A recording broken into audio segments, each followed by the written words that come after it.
중환자실 특유의 소독약 냄새와 일정한 간격으로 울리는 기계음이 제 온몸을 짓눌렀습니다. 쇳소리가 섞인 남편의 숨소리는 금방이라도 멎을 것처럼 위태로웠어요. 평생을 같이 한 사람의 손을 잡았지만 싸늘한 냉기만이 제 손바닥으로 전해져 올 뿐이었죠. 한때 산이라도 옮길 것처럼 굳건했던 남편의 어깨가 앙상한 뼈대만 남아 하얀 환자복 아래에서 가냘프게 들썩이는 것을 보며 저는 마른 눈물을 삼켰습니다. 우리 부부가 함께 쌓아 올린 세월이 이렇게 허무하게 저물어가는 것 같아 가슴 한구석이 시리게 아려왔어요. 어머니, 잠시 눈이라도 좀 붙이세요. 이러다 어머니까지 쓰러지셔요. 며느리 선영이가 제 어깨를 조심스럽게 감싸며 말했습니다. 착한 아이예요. 결혼하고 아이가 생기지 않아 소가리를 심하게 했지만 늘 제게는 살갑고 다정한 며느리였습니다. 하지만 요즘 들어 선영이의 얼굴에는 짙은 그늘이 드리워져 있었어요. 그저 시아버지가 위독해서 생긴 수심이라고 하기에는 어딘가 모르게 위태로워 보였죠. 저는 그런 며느리의 손을 마주 잡으며 작게 고개를 저었습니다. 괜찮다. 저 사람이 저렇게 고생하는데 내가 어찌 발 뻗고 잠을 자겠니? 너라도 가서 좀 쉬어라. 아니에요, 어머니. 저 괜찮아요. 선영이는 제 곁에 자리를 잡고 앉았지만 눈은 불안한 듯 복도 쪽을 향해 있었습니다. 아들 현우 녀석을 기다리는 것이겠죠. 회사 일 때문에 잠시 자리를 비운다던 녀석은 2시간이 넘도록 돌아오지 않고 있었습니다. 아비가 사경을 헤매는 이 와중에 도대체 무슨 일이 그리도 바쁜 것인지. 처음에는 가업을 잇는 아들의 어깨가 무거울 것이라 애써 이해하려 했습니다. 집안의 기둥이 쓰러졌으니 이제 그 모든 짐을 젊은 아들이 짊어져야 한다는 생각에 안쓰러운 마음이 더 컸어요. 하지만 현우의 잦은 외출과 짧은 통화는 제 마음속에 작은 의심의 씨앗을 심기에 충분했습니다. 한참의 시간이 흘렀을까 드디어 현우가 모습을 드러냈어요. 값비싼 정장에서는 희미하게나마 향수 냄새가 풍겨왔습니다. 제가 아는 아들의 향취가 아니었어요. 어딘가 달콤하면서도 아찔한 젊은 여인의 것이 분명한 향이었습니다. 아버지는요? 좀 어떠세요? 현우는 남편의 얼굴을 한번 쓱 쳐다보고는 제게 물었습니다. 그 목소리에는 진정한 걱정보다는 의무적인 질문의 느낌이 더 강하게 묻어났죠. 저는 대답 대신 아들의 얼굴을 찬찬히 뜯어보았습니다. 피곤한 기색이 역력했지만 그 피곤함은 병간호의 고단함과는 종류가 다른 것처럼 보였어요. 똑같아. 의원님도 별다른 말씀이 없으시고 어디 다녀오는 길이냐? 회사에 무슨 큰일이라도 터진 게야? 아, 네. 뭐 좀 처리할 게 있어서요. 신경 쓰실 일 아니에요, 어머니. 녀석은 제 눈을 피하며 황급히 말을 돌렸습니다. 그리고는 주머니에서 휴대폰을 꺼내 무언가를 확인하기 시작했어요. 그 순간 제 눈에 들어온 것이 있었습니다. 현우의 와이셔츠 깃에 희미하게 묻어있는 붉은 자국. 처음에는 무엇인지 몰랐지만 자세히 보니 여자의 입술 자국과 비슷했습니다. 심장이 쿵 하고 내려앉는 기분이었어요. 설마 아닐 것이라고. 제 아들이 그럴 리가 없다고 수없이 되뇌었지만 한번 피어오른 의심은 검은 연기처럼 제 마음속을 가득 채우기 시작했습니다. 저는 더는 아무것도 묻지 않았습니다.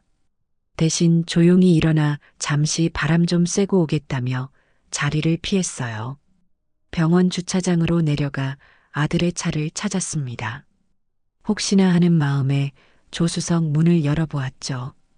역시나였습니다. 시트에는 제가 모르는 긴 머리카락 한 올이 떨어져 있었고 발 매트 위에는 작은 귀걸이 한쪽이 반짝이고 있었어요. 제 것이나 며느리 선영이의 것이 아닌 화려하고 값싼 디자인의 귀걸이였습니다. 온몸의 피가 차갑게 식는 것 같았습니다. 남편은 병상에서 죽음과 사투를 벌이고 있는데 아들은 다른 여자를 만나고 다닌다. 이 끔찍한 사실을 어떻게 받아들여야 할까요? 저는 차 문에 기댄 채 한참을 서 있었습니다. 분노와 배신감에 눈물이 쏟아질 것 같았지만 이를 악물고 참아냈어요. 지금은 울 때가 아니었습니다. 모든 것을 제 눈으로 똑똑히 확인하기 전까지는 섣불리 판단해서는 안 된다고, 어미인 제가 아들을 믿어주어야 한다고 스스로를 다독였습니다. 그날 이후 저는 현우의 행동을 유심히 살피기 시작했습니다. 녀석은 여전히 바쁘다는 핑계로 병원을 자주 비웠고 통화를 할 때면 늘 복도 구석으로 가 소리를 낮춰 이야기했어요. 그럴 때마다 며느리 선영이의 얼굴은 하얗게 질려갔죠. 아, 선영이도 무언가 알고 있구나. 하지만 차마 제게 말을 꺼내지 못하는 것이구나. 저는 짐작할 수 있었습니다. 어쩌면 저 약한 아이는 아들의 협박에 못 이겨 혼자서 모든 고통을 감내하고 있었을지도 모를 일입니다. 며칠이 지난 어느 날 오후 마침 현우가 또다시 급한 회의가 있다며 병원을 나섰습니다. 저는 선영이에게 잠시 남편을 부탁하고는 조용히 아들의 뒤를 쫓았어요. 택시를 타고 현우의 차를 따라가며 제발 제 의심이 틀렸기를, 아들이 정말 회사로 향하는 것이기를 간절히 기도했습니다. 하지만 제 바람은 무참히 짓밟혔습니다. 현우의 차가 멈춘 곳은 회사가 아닌 강남의 한 고급 오피스텔 앞이었어요. 잠시 후 오피스텔 입구에서 젊고 화려한 차림의 여자가 나타나 현우의 차에 올라탔습니다. 멀리서 보아도 한눈에 들어오는 인형 같은 얼굴과 몸매. 제 아들이 저런 여자에게 빠져 가정을, 그리고 죽어가는 아비를 외면하고 있었던 겁니다. 두 사람이 탄 차는 근처의 고급 레스토랑으로 향했습니다. 저는 택시기사에게 근처에 차를 세워달라고 부탁하고 레스토랑 안이 보이는 길 건너편에 자리를 잡았습니다. 창가에 앉은 두 사람은 세상에서 가장 행복한 연인처럼 보였어요.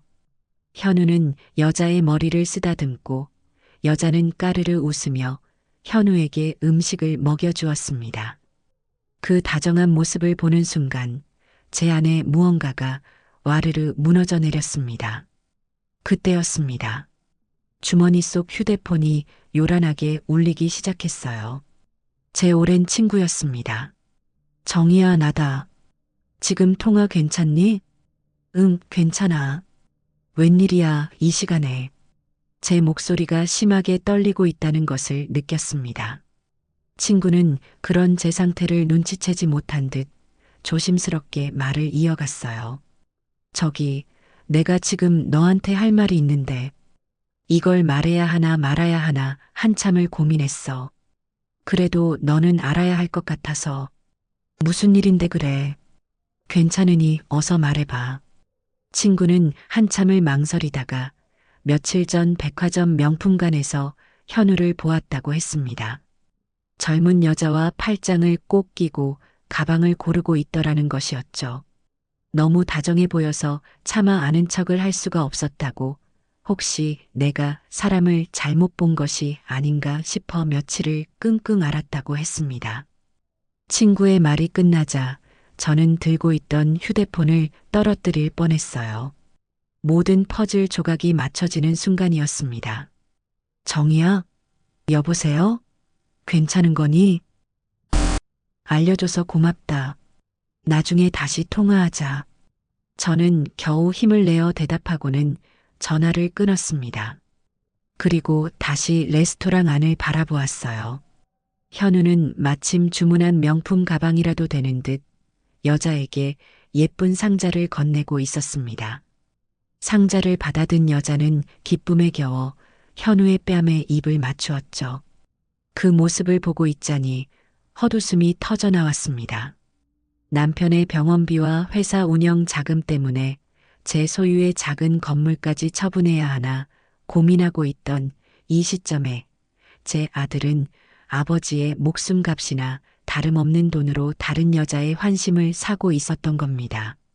더는 보고 있을 수가 없었습니다.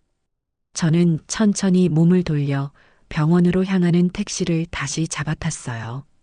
차창 밖으로 빠르게 스쳐 지나가는 도시의 풍경이 마치 다른 세상의 이야기처럼 느껴졌습니다.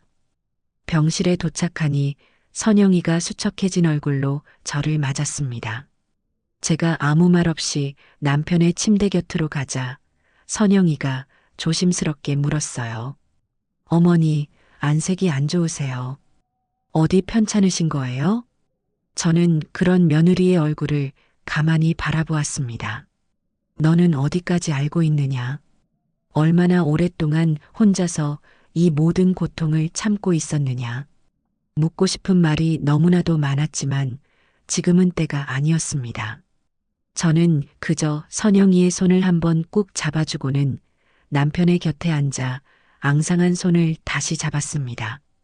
배신감에 떨리던 제 마음이 남편의 차가운 손을 잡자 거짓말처럼 차분하게 가라앉았어요. 이 사람, 평생을 가족을 위해 헌신한 이 사람을 위해서라도 저는 무너질 수 없었습니다. 제 아들이 저지른 이 끔찍한 잘못을 제가 어미로서 바로잡아야만 했습니다. 제 손으로 직접 이 지옥 같은 상황을 끝내야 한다고 조용히 그리고 차갑게 결심을 굳혔습니다. 친구와의 통화가 끝나고 병원으로 돌아오는 내내 제 머릿속은 차가운 분노로 들끓었습니다. 레스토랑 창가에서 웃고 떠들던 아들의 얼굴과 그 옆에 앉아있던 여자의 얼굴이 번갈아 떠올랐어요. 그 순간의 모든 것이 슬로 모션처럼 재생되는 듯 했습니다. 여자의 머리를 쓰다듬던 아들의 손길, 명품 가방을 받고 기뻐하며 입 맞추던 여자의 몸짓까지. 저는 택시 좌석에 몸을 깊게 묻은 채 두 주먹을 꽉 쥐었습니다.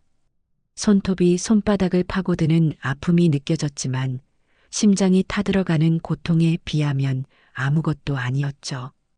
병실에 들어서자 선영이가 걱정스러운 얼굴로 다가왔지만 저는 애써 태연한 표정을 지으며 괜찮다고 말했습니다. 그리고 그날 밤 저는 남편의 오랜 지인이자 보안업체를 운영하는 지인에게 전화를 걸었습니다. 최 사장, 오랜만일세. 나 김정희일세. 형수님, 이게 얼마만입니까? 그런데 이 밤중에 어쩐 일이세요? 혹시 형님 일 때문에 그러십니까? 그것도 그렇지만 자네에게 개인적으로 부탁할 일이 있어서 그랬네. 저는 망설이지 않았습니다. 제 입으로 아들의 뒷조사를 부탁한다는 말이 쉽게 나오지는 않았지만 이 망설임이 더 큰 비극을 불러올 수 있다는 것을 직감했기 때문이에요. 저는 최 사장에게 자초지종을 설명하고 현우와 그 여자의 모든 것을 알아봐 달라고 부탁했습니다. 돈은 얼마가 들어도 좋으니 최대한 빠르고 정확하게. 제 목소리가 얼마나 단호했던지 최 사장은 군말 없이 알겠다고 대답해 주었습니다. 형수님, 아무 걱정 마십시오. 내일 바로 사람 붙이겠습니다. 그 말을 듣고서야 저는 겨우 전화를 끊을 수 있었습니다. 그날 밤 저는 한숨도 자지 못했습니다. 남편의 희미한 숨소리를 들으며 제 아들이 어쩌다 저 지경에 이르렀는지, 제가 무엇을 잘못 키운 것인지 밤새도록 자책하고 또 자책했어요. 하지만 후회만 하고 있을 수는 없었습니다. 이제부터는 제가 정신을 똑바로 차려야 했습니다. 이 모든 것을 알면서도 묵인한다면 그것은 어미로서의 직무유기이자 평생을 성실하게 살아온 제 남편에 대한 배신이었으니까요. 이틀 뒤 최 사장에게서 연락이 왔습니다. 결과는 제가 예상했던 것보다 훨씬 더 참담하고 추악했어요.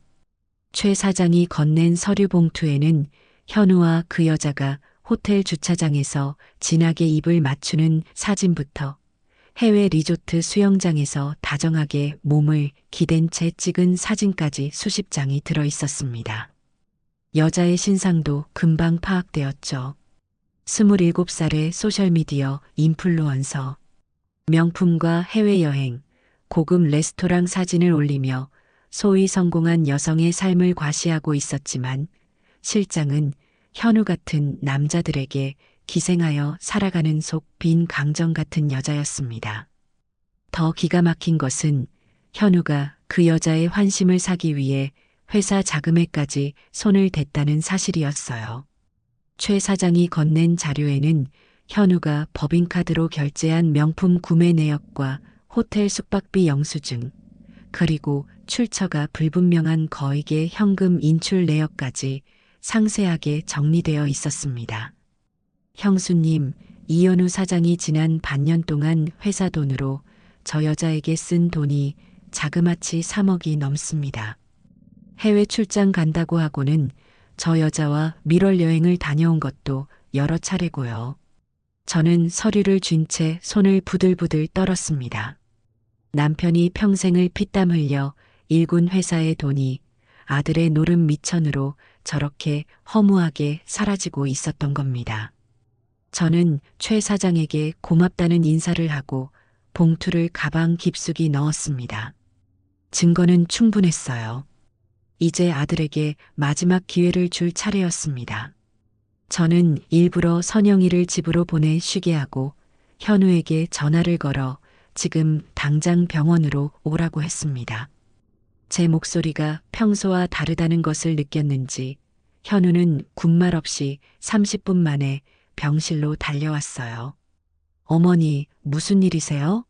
아버지 상태가 갑자기 안 좋아지신 거예요? 저는 대답 대신 녀석을 병원 옥상으로 데리고 올라갔습니다. 차가운 밤바람이 제 뺨을 스쳤지만 오히려 정신이 맑아지는 기분이었어요. 저는 잠시 도시의 야경을 바라보다가 천천히 입을 열었습니다. 현우야, 너에게 아비는 어떤 사람이냐? 그리고 이 어미는, 네 아내 선영이는 또 어떤 존재인 게야? 어머니, 갑자기 무슨 말씀이세요? 묻는 말에나 대답해. 지금 네 눈에 우리 가족이 보이기는 하는 거니? 제 차가운 음성에 현우는 당황한 기색이 역력했습니다. 하지만 녀석은 여전히 제 눈을 피하며 변명하기에 급급했죠. 어머니, 제가 요즘 회사 일 때문에 얼마나 힘든지 모르셔서 그래요. 아버지 쓰러지시고 모든 짐이 저한테 몰리니까 저도 죽을 맛이라고요. 그 말을 듣는 순간 저는 더 이상 참을 수가 없었습니다. 그래서 그 힘든 짐을 덜기 위해 다른 여자 품에 안겨서 위로라도 받았다는 게냐? 제 고함에 현우의 얼굴이 하얗게 굳었습니다. 어머니, 그게 무슨... 말을 더듬는 녀석을 향해 저는 가방에서 사진 몇 장을 꺼내 던졌습니다. 바닥으로 흩어지는 사진들을 본 현우의 눈이 경악으로 물들었어요. 이래도 발뺌할 셈이야? 네 아비가 병상에서 죽어가고 있는데 그 돈으로 젊은 여자의 명품 가방이나 사주고 호텔을 드나드는 게 네가 말하는 가장의 무게라는 것이냐? 어머니, 이건 오해세요. 저 여자는 사업상 만나는 파트너일 뿐이라고요. 뻔뻔한 변명에 실소마저 터져 나왔습니다. 저는 현우에게 한 걸음 더 다가가 싸늘하게 말했어요. 좋다. 마지막 기회를 주마. 지금 당장 그 여자애 정리하고 네 가정으로 돌아와. 그리고 아버지 돌아가시는 날까지 여기서 속죄하는 마음으로 간호해. 그렇게만 한다면 어미인 내가 오늘 본 것은 전부 묵어주겠다. 제 말에 현우는 잠시 흔들리는 듯 보였습니다. 하지만 그것도 잠시, 녀석은 이내 고개를 들고 제게 말했죠. 어머니, 시간을 좀 주세요. 제가 다 알아서 정리할게요. 회사에 정말 중요한 계약이 걸려 있어서 제가 이렇게 발이 묶여 있으면 다 망가진다고요. 그 순간 제 휴대폰이 짧게 울렸습니다. 최 사장이 보낸 문자 메시지였어요.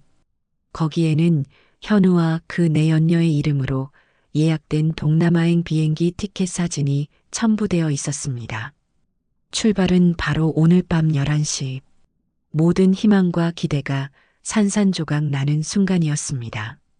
저는 더 이상 아무 말도 하지 않았습니다. 이 아들은 이미 제 아들이 아니었습니다. 아비의 목숨보다 자신의 쾌락과 욕망이 더 중요한 짐승일 뿐이었죠. 그래, 네가 알아서 하려무나. 다만 오늘 네가 한 선택을 평생 후회하게 될 것이라는 것만 알아둬라. 저는 차갑게 말하고 옥상을 내려왔습니다. 병실로 돌아오니 남편의 상태가 급격히 나빠져 있었어요. 의사와 간호사들이 분주하게 움직이고 있었고 모니터의 수치는 위태롭게 오르내리고 있었습니다. 의사가 저를 조용히 불러 마음의 준비를 하라고 말했습니다. 저는 고개를 끄덕이고 남편의 침대 곁으로 다가갔어요. 그리고는 거친 숨을 몰아쉬는 남편의 손을 꼭 잡았습니다. 제 눈에서는 눈물 한 방울 나오지 않았어요. 대신 저는 남편의 귓가에 조용히 속삭였습니다. 여보, 이제 고생 그만하고 편히 가세요. 남은 일은 제가 다 알아서 할게요. 당신 이름에 먹칠한 놈, 제가 반드시 바로잡아 놓을게요. 아무 걱정 말고 먼저 가서 편히 쉬고 계세요. 제 말이 들렸던 걸까요? 남편은 제 손을 미약하게 한번 쥐고는 이내 길고 평온한 숨을 내쉬며 조용히 눈을 감았습니다. 평생의 동반자를 떠나보내는 그 순간 제 마음속에는 슬픔보다 더 큰 어떤 결심이 자리 잡고 있었습니다. 복수라고 하기에는 너무나도 성스러운 정의 구현이라는 이름의 차가운 결심이었습니다. 남편의 장례식은 아들의 가증스러운 위선으로 가득 찬 한편의 연극과도 같았습니다. 현우는 상주랍시고 영정사진 앞에서 목 놓아 울부짖으며 조문객들의 등을 두드리게 했습니다. 아비의 임종조차 지키지 못한 녀석이 슬픔에 겨워 몸도 제대로 가누지 못하는 연기를 하는 것을 보고 있자니 속에서 천불이 끓어올랐어요. 하지만 저는 묵묵히 제 자리를 지켰습니다. 슬픔에 잠긴 미망인의 역할을 충실히 해내면서 차가운 눈으로 아들의 모든 위선을 하나하나 가슴에 새겼습니다. 선영이는 아무것도 모른 채 그저 남편의 행동이 뒤늦은 회한과 죄책감 때문일 것이라 믿는 듯 슬픈 눈으로 현우의 등을 쓸어주고 있었죠. 저 가여운 아이를 위해서라도 저는 이 연극을 서둘러 끝내야만 했습니다. 장례 절차를 모두 마치고 며칠이 흐른 뒤 저는 선영이를 집으로 불렀습니다. 오랜만에 돌아온 집은 남편의 온기가 사라져 낯설고 휑하게 느껴졌어요. 저는 선영이를 거실 소파에 앉히고 따뜻한 차를 한 잔 내주었습니다. 아무 말 없이 차를 마시는 며느리의 얼굴은 여전히 수심으로 가득 차 있었죠.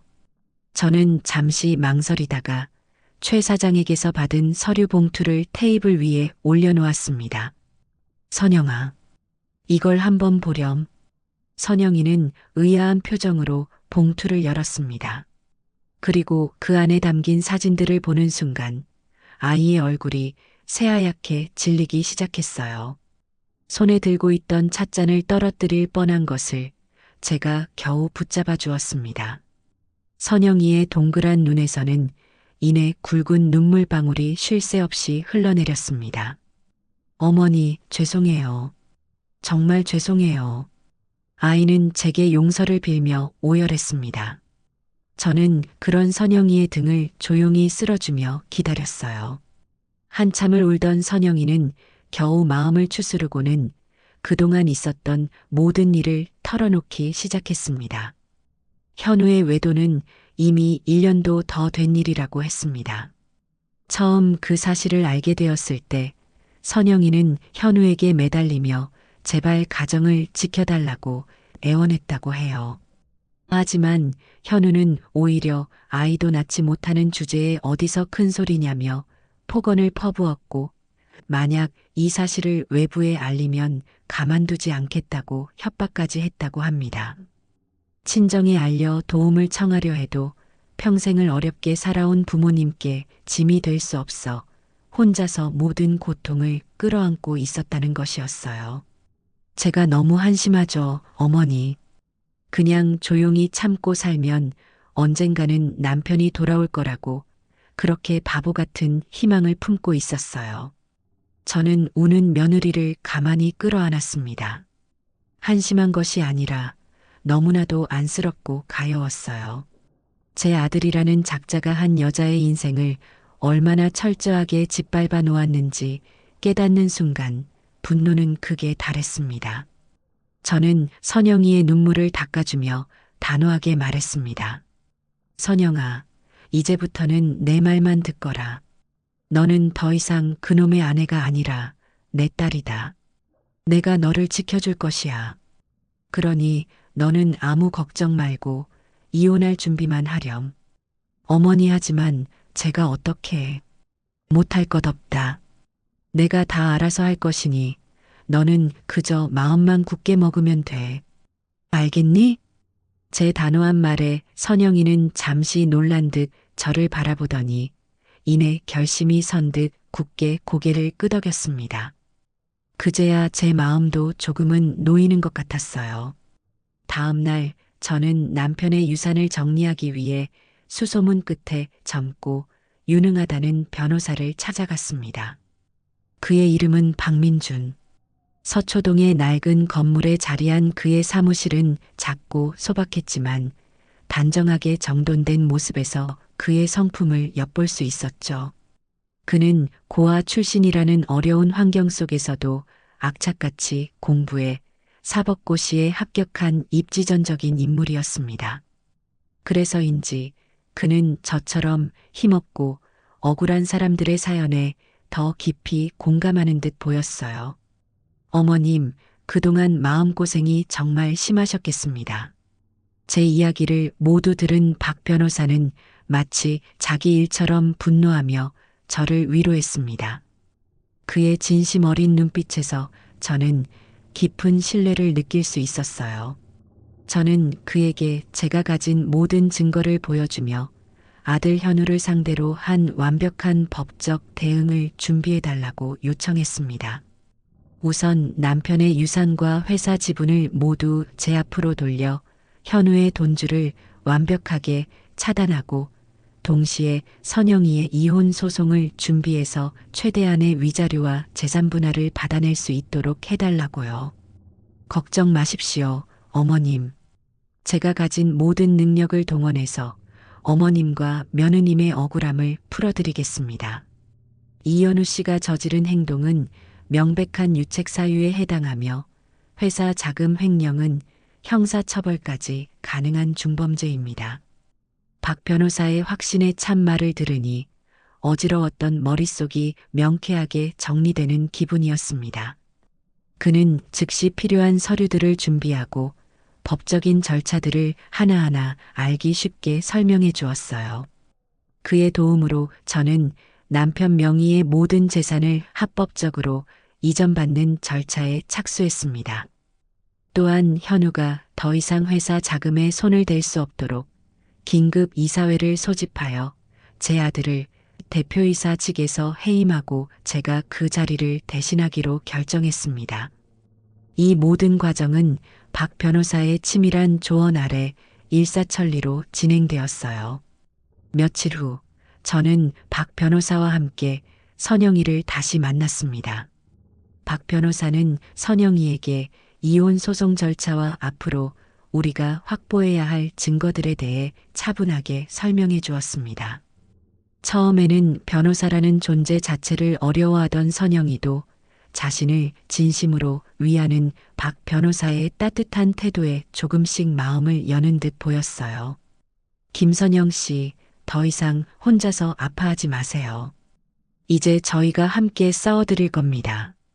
선영 씨는 그냥 잃어버렸던 자신의 인생을 되찾을 준비만 하시면 됩니다. 박 변호사의 격려에 선영이의 눈시울이 다시 붉어졌습니다. 하지만 그 눈물은 이전의 절망과 슬픔의 눈물이 아닌 새로운 희망과 용기의 눈물처럼 보였습니다. 저는 두 사람의 모습을 흐뭇하게 바라보며 반격의 칼날이 잘 벼려지고 있음을 직감했습니다. 이제 아들이 동남아의 낙원에서 흥청망청 돌아오기만 하면 이 모든 것을 끝낼 수 있을 겁니다. 남편의 장례식장에서 보았던 아들의 위선적인 눈물을 이번에는 진짜 피눈물로 바꿔줄 차례였으니까요.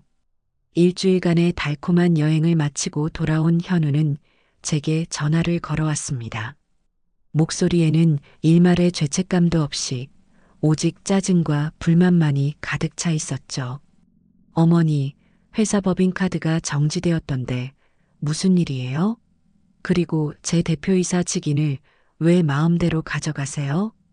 뻔뻔함이 하늘을 찌르는 그 목소리에 저는 차분하게 대답했습니다. 할 말 있으니 집으로 들어오너라.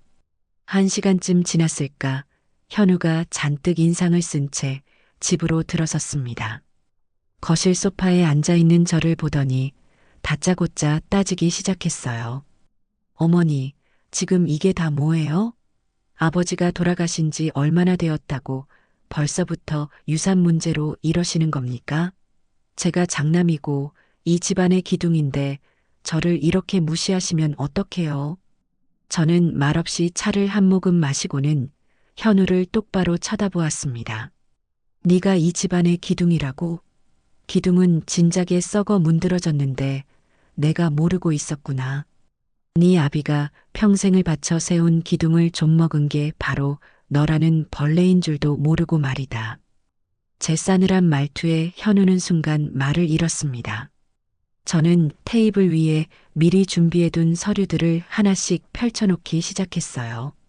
현우와 내 연녀의 사진, 호텔 영수증, 명품 구매 내역, 그리고 회사 자금 횡령 내역이 담긴 회계 장부까지. 이게 다 뭔지 네 눈으로 직접 똑똑히 보거라. 네가 그동안 무슨 짓을 하고 다녔는지. 서류들을 확인한 현우의 얼굴은 하얗게 질리다 못해 파랗게 변해갔습니다. 동공은 걷잡을 수 없이 흔들렸고 입술은 바싹 말라붙어 있었죠. 어머니, 이건 다 조작된 거예요. 누가 어머니한테 이런 걸로 이간질을 하는 거예요. 조작? 그럼 네가 저 여자애랑 동남아에 가서 뒹굴다 온 것도 조작이라는 게냐? 네 아비가 숨을 거두던 그 시간에 네가 다른 여자와 놀아난 것도 거짓이라는 게냐? 제 호통의 현우는 결국 소파에 주저앉고 말았습니다. 모든 것을 알고 있다는 제 기세에 눌려 더 이상 변명할 엄두조차 내지 못하는 듯 보였어요. 저는 마지막 서류 봉투를 꺼내 녀석의 앞에 던졌습니다. 그 안에는 박 변호사가 작성한 이혼 소장과 재산분할 청구서, 그리고 위자료 지급 각서가 들어 있었죠. 선영이와 이혼해라.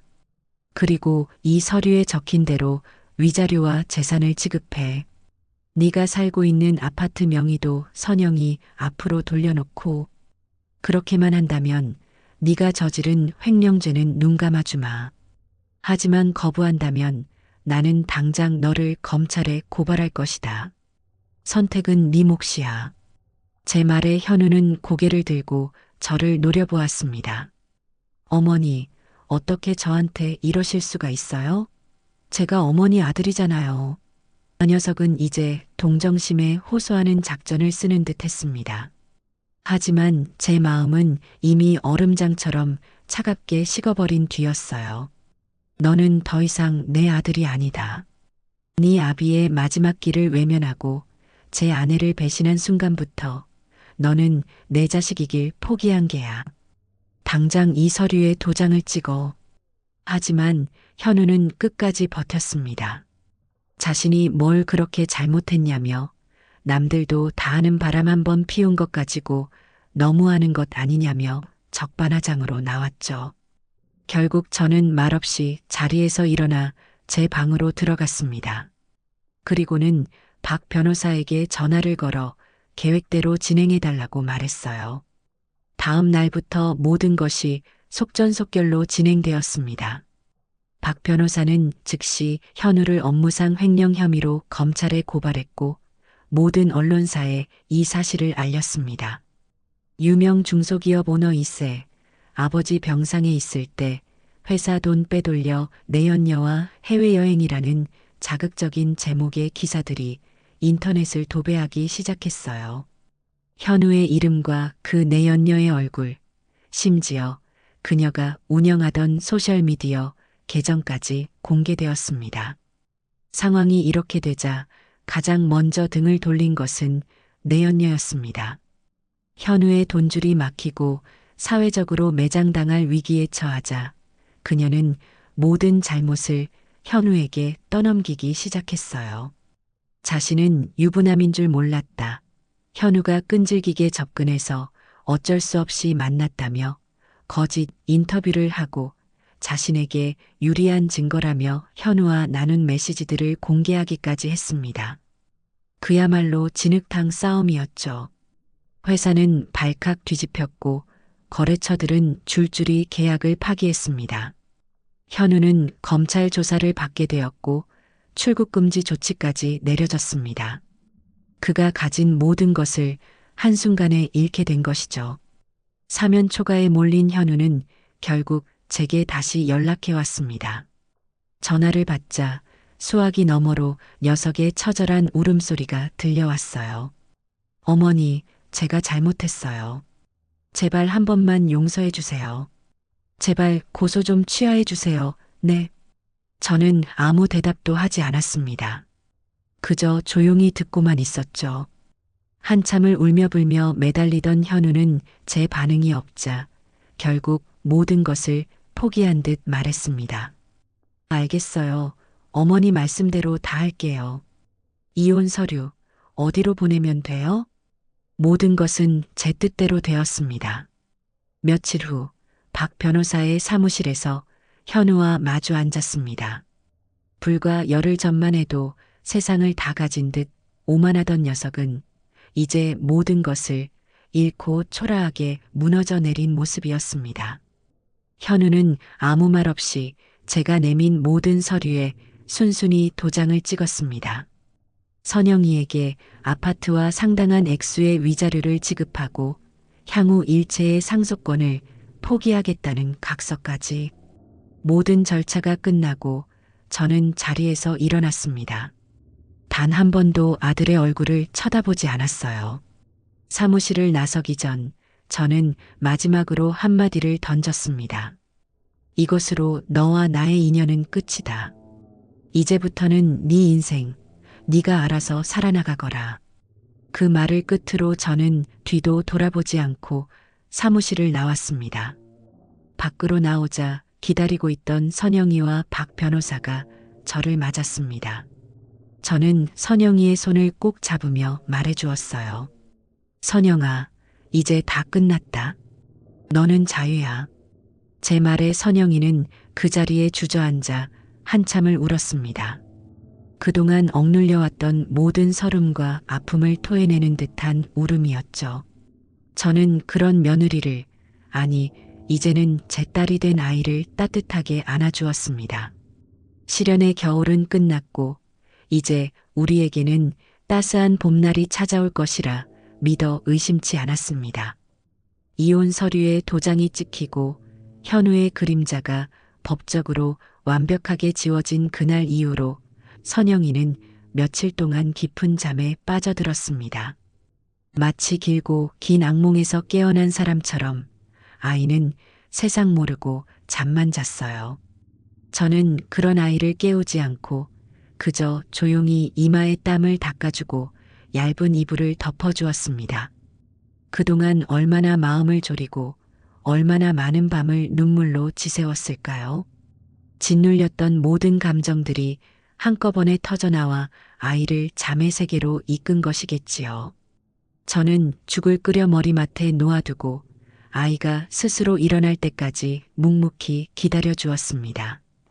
그것이 제가 해줄 수 있는 유일한 위로라고 생각했어요. 나흘 만에 잠에서 깨어난 선영이는 퉁퉁 부은 얼굴로 저를 보며 멋쩍게 웃었습니다. 어머니, 제가 너무 오래 잤죠. 죄송해요. 저는 괜찮다는 의미로 아이의 머리를 쓰다듬어 주며 따뜻하게 데운 죽을 건넸습니다. 선영이는 말없이 죽을 받아먹기 시작했어요. 한 그릇을 다 비우고 나서야 아이는 비로소 주변을 둘러보았습니다. 이곳은 제가 혼자 살고 있는 집의 작은 방이었죠. 이혼 절차가 마무리된 후 저는 선영이에게 갈 곳이 정해질 때까지 당분간 여기서 함께 지내자고 제안했습니다. 아이는 처음에는 괜찮다며 사양했지만 제 고집을 꺾지는 못했죠. 앞으로 어떻게 할 생각이니? 친정 부모님께는 말씀드렸고, 제 질문에 선영이는 고개를 저었습니다. 아직요. 뭐라고 말씀드려야 할지 걱정하실까봐 차마 입이 떨어지지 않아요. 그리고 앞으로 뭘 해야 할지도 솔직히 잘 모르겠어요. 어머니. 아이의 목소리에는 깊은 무력감과 막막함이 묻어났습니다. 결혼 생활 내내 현우와 시댁의 눈치를 보며 자신의 삶을 잃어버린 채 살아왔으니 갑자기 주어진 자유가 오히려 두렵고 낯설게 느껴지는 것이 당연했습니다. 저는 아이를 다그치지 않았어요. 조급하게 생각할 것 없다. 세상 모든 일에는 순서가 있는 법이야. 지금 너에게 필요한 건 앞으로 뭘 할지 계획하는 게 아니라 그동안 고생한 너 자신을 다독여주는 시간이란다. 그러니 아무 생각 말고 여기서 편히 쉬면서 몸부터 추스르렴. 그날부터 저와 선영이의 조용한 동거가 시작되었습니다. 저는 아이에게 어떤 것도 강요하지 않았습니다. 그저 묵묵히 곁을 지켜주었죠. 아침이면 함께 산책을 하고 점심에는 맛있는 음식을 만들어 먹었습니다. 저녁에는 거실에 마주 앉아 텔레비전을 보거나 제가 젊었을 적 이야기를 들려주기도 했어요. 현우에 대한 이야기는 단 한마디도 꺼내지 않았습니다. 마치 처음부터 그런 사람은 세상에 없었다는 듯이 선영이도 더 이상 과거의 일로 눈물 짓지 않았습니다. 아이는 제 옆에서 조금씩 안정을 되찾아갔고 어두웠던 얼굴에도 서서히 옅은 미소가 번지기 시작했어요.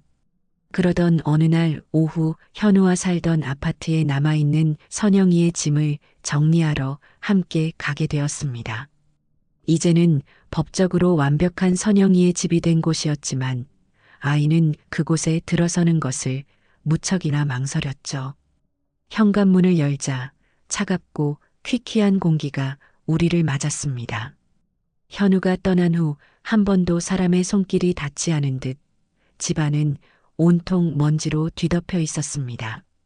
우리는 말없이 짐을 정리하기 시작했어요. 선영이가 결혼할 때 해왔던 옷가지와 그릇, 책들을 상자에 담았습니다. 그때 창고 구석에서 먼지를 뒤집어 쓴 낡은 상자 하나를 발견했습니다. 이게 뭐니? 아, 이건. 선영이가 상자를 열자 그 안에는 낡은 제빵 도구들과 손때 묻은 레시피 북들이 가득 들어 있었습니다. 결혼 전 작은 케이크 가게를 여는 것이 꿈이었던 아이가 쓰던 물건들이었죠.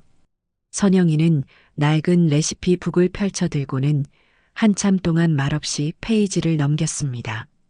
삐뚤빼뚤한 글씨로 적어 내려간 레시피들과 그 옆에 그려진 어설픈 케이크 그림들을 보는 아이의 눈빛이 미세하게 흔들리고 있었어요. 그 눈빛 속에서 저는 희미한 그리움과 아쉬움, 그리고 아직 꺼지지 않은 작은 불씨를 보았습니다. 너 이거 배울 때 참 즐거워 보였는데 밤늦게까지 오븐 앞에서 떠날 줄을 모르고. 제 말에 선영이는 희미하게 웃으며 대답했습니다. 그랬었죠. 그때는 정말 시간 가는 줄도 몰랐어요. 이걸로 사람들을 행복하게 해주는 게 제 꿈이었는데 다 잊고 살았네요. 아이의 목소리 끝이 살짝 떨리는 것을 저는 놓치지 않았습니다. 집으로 돌아오는 차 안에서 저는 선영이에게 넌지시 물었습니다. 선영아, 다시 시작해보는 건 어떻겠니? 아직 늦지 않았어. 네가 정말 하고 싶은 일이라면 이제는 남 눈치 보지 말고 한번 해보는 거야. 제가 잘할 수 있을까요? 너무 오래 손을 놓아서 다 잊어버렸을 텐데. 해보지도 않고 어떻게 알아? 넘어지면 다시 일어서면 되고 잘 안 되면 다시 배우면 되지. 이 어미가 옆에서 도와줄 테니 걱정 말고 용기를 내보렴. 다음 날 저는 백화점으로 나가 최신형 오븐과 최고급 제빵 도구들을 한 세트 구입했습니다. 그리고는 집으로 배달된 물건들을 선영이 앞에 내밀었죠. 네 새로운 시작을 응원하는 내 선물이다. 선영이는 커다란 오븐을 보며 한참을 망설이는 듯 하더니 이내 제 손을 꼭 잡으며 말했습니다. 어머니, 정말 감사해요. 한번 해볼게요. 그날부터 저희 집 주방은 선영이의 작업실이 되었습니다. 처음에는 모든 것이 서툴렀어요. 계량을 잘못해서 반죽을 망치기 일쑤였고 온도 조절에 실패해서 빵을 태우기도 했습니다. 하지만 아이는 포기하지 않았습니다. 매일 밤늦게까지 인터넷으로 레시피를 찾아보고 제빵 관련 서적들을 독파하며 열정을 불태웠죠. 그리고 얼마 지나지 않아 저희 집은 매일 고소하고 달콤한 빵 냄새로 가득 차기 시작했습니다.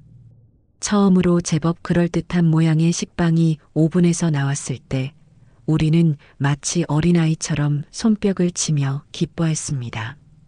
그 무렵 박민준 변호사가 저희 집을 종종 찾아오기 시작했습니다. 이혼 절차가 마무리된 후에도 재산 관련 서류 정리가 남았다거나 세금 문제를 확인해야 한다는 그럴듯한 핑계를 대면서요. 저는 그의 속내를 모르는 바 아니었지만 모른 척 반갑게 그를 맞이했습니다. 박 변호사는 올 때마다 선영이가 만든 어설픈 빵과 쿠키들을 세상에서 가장 맛있는 음식인 양 칭찬하며 먹어주었어요. 와, 김선영 씨. 이건 정말 파는 것보다 더 맛있는데요? 혹시 제빵사로 전업하실 생각은 없으세요? 박 변호사의 너스레에 선영이는 얼굴을 붉히며 손사래를 쳤습니다. 아니에요, 변호사님. 아직 한참 멀었어요. 그냥 취미로 하는 건데요, 뭘. 취미로 하시기에는 실력이 너무 아까운데요. 나중에 가게 여시면 제가 1호 손님으로 매일 출근 도장 찍겠습니다. 두 사람이 식탁에 마주 앉아 빵을 먹으며 두런두런 이야기를 나누는 모습을 보고 있자니 제 입가에도 저절로 미소가 번졌습니다. 현우와 함께 있을 때 늘 그늘져 있던 선영이의 얼굴이 박 변호사 앞에서는 편안하고 밝아 보였어요. 박 변호사 역시 마찬가지였습니다. 딱딱한 법률 용어를 말할 때와는 전혀 다른 부드럽고 다정한 눈빛으로 선영이를 바라보고 있었죠. 예의 바르고 반듯하면서도 사람을 편안하게 해주는 매력이 있는 청년이었어요. 어느 주말에는 제가 일부러 밀가루와 설탕 포대를 대량으로 주문했습니다. 그리고는 박 변호사에게 전화를 걸어 허리가 아파서 도저히 옮길 수가 없으니 잠시 와서 도와줄 수 있겠냐고 부탁했죠. 박 변호사는 한달음에 달려왔습니다. 그는 군소리 없이 묵직한 포대들을 창고로 옮겨주었고 그 모습에 선영이는 어쩔 줄 몰라 하며 시원한 음료수를 건넸습니다. 변호사님, 정말 감사해요. 저희 때문에 주말인데 쉬지도 못하시고. 별 말씀을요. 어머님과 선영 씨를 위해서라면 이 정도는 아무것도 아닙니다. 땀을 닦으며 환하게 웃는 박 변호사의 얼굴에서 저는 진심을 읽을 수 있었습니다. 그는 선영이에게 어떤 흑심을 품고 접근하는 것이 아니었어요. 그저 순수하게 아이를 위하고 돕고 싶어 하는 마음이 전부였죠. 두 사람은 창고 정리를 마친 후 나란히 툇마루에 앉아 음료수를 마셨습니다. 석양을 배경으로 조용히 이야기를 나누는 두 사람의 모습이 마치 한 폭의 그림처럼 다정하고 평화로워 보였습니다. 저는 그 모습을 조용히 지켜보며 제 가여운 딸 선영이에게도 드디어 새로운 봄이 찾아오고 있음을 직감했습니다. 과거의 상처를 딛고 아이는 이제 새로운 꿈과 새로운 인연을 향해 조심스럽게 첫 발을 내딛고 있었습니다. 저는 두 사람 사이의 풋풋한 기류를 진작부터 눈치채고 있었습니다. 박 변호사가 저희 집에 오는 횟수가 잦아질수록 선영이의 웃음소리는 더욱 커져만 갔어요. 법률 자문이라는 핑계는 이제 누가 봐도 어색할 정도였죠. 저는 이 착하고 반듯한 두 젊은이가 서로에게 좋은 인연이 될 수 있을 거라는 확신이 들었습니다. 그래서 알게 모르게 두 사람이 함께할 시간을 만들어주기 위해 은근슬쩍 다리를 놓기 시작했어요. 소위 말하는 어머니표 큐피드 역할을 자처한 셈입니다. 어느 날 오후 선영이가 새로 개발한 레몬 케이크를 오븐에서 막 꺼냈을 때 저는 타이밍을 놓치지 않고 박 변호사에게 전화를 걸었습니다. 박 변호사, 혹시 시간 괜찮으면 잠시 들러요. 지난번에 말했던 상속세 관련해서 궁금한 게 있어서 그래. 물론 상속세 문제는 이미 다 해결된 뒤였지만 박 변호사는 제 속내를 눈치챘는지 못 챘는지 기꺼이 오겠다고 대답했습니다. 잠시 후 집에 도착한 박 변호사를 보며 선영이는 살짝 놀란 눈치였지만 이내 갓 구운 케이크와 차를 정성껏 내왔어요. 어머, 변호사님 오셨어요? 마침 케이크를 구웠는데 한번 드셔보세요. 정말입니까? 제가 또 어떻게 타이밍을 이렇게 잘 맞췄네요. 감사합니다, 선영 씨. 박 변호사는 포크로 케이크를 한 입 맛보더니 눈을 동그랗게 뜨고는 감탄사를 연발했습니다. 와, 이건 정말 지금까지 제가 먹어본 케이크 중에 단연 최고입니다. 상큼하면서도 부드러운 게 꼭 선영 씨를 닮은 것 같네요. 칭찬에 인색하지 않은 그의 말에 선영이의 두 뺨이 복숭아빛으로 물들었습니다. 저는 슬그머니 자리를 피해주며 말했죠. 나는 뒷마당에 화초들 좀 보고 올 테니 둘이서 차 마시면서 천천히 이야기 나누고 있어요. 두 사람은 제 말에 어색하게 웃으며 고개를 끄덕였습니다. 제가 뒷마당에서 한참 동안 화초를 돌보는 척하는 사이 거실에서는 두 사람의 나지막한 대화 소리와 웃음소리가 간간히 흘러나왔습니다. 이런 식의 우연한 만남은 그 후로도 몇 번이나 더 이어졌습니다. 복잡한 세무 서류를 검토해달라는 핑계로 두 사람을 식탁에 마주 앉히기도 하고 무거운 장을 봐야 한다며 박 변호사의 차를 빌려 함께 마트에 다녀오기도 했어요.